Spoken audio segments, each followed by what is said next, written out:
ये ग्वालियर किला हमारा 6वीं शताब्दी का है। 6वीं शताब्दी मतलब 1600 वर्ष पुराना है। पहले यहाँ जंगल हुआ करता था, यहाँ किसी राजा का कोई महल नहीं था। यहाँ पर टोटल राजा हुए 110। 7 वंश ने रूल किया है, जिसमें कछवाहा, प्रत्याहार, तोमर, लोधी, मुगल एंड सिंधिया, ऐसे करके 110 राजा हुए अलग अलग टाइम पर।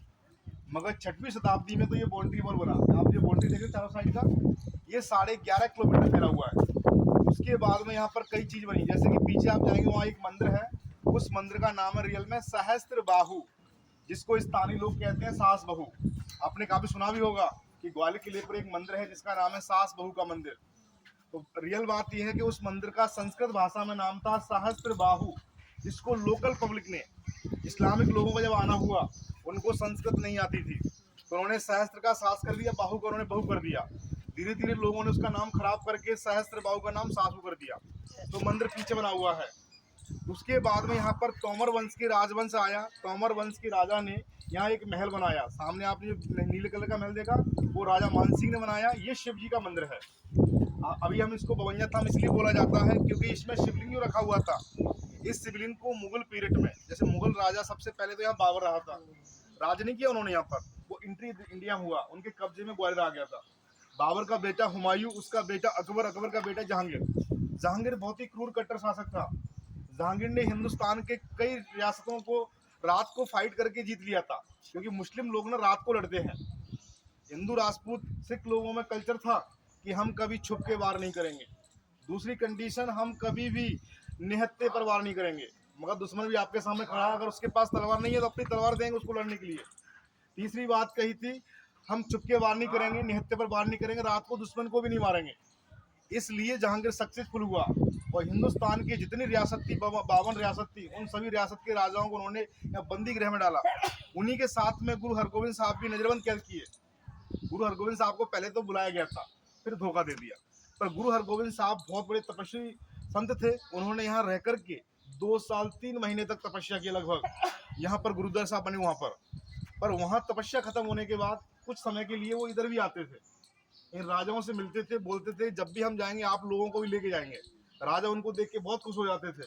जो कष्ट उन पर पड़ रहे थे, तो गुरु के सामने कुछ भी नहीं थे।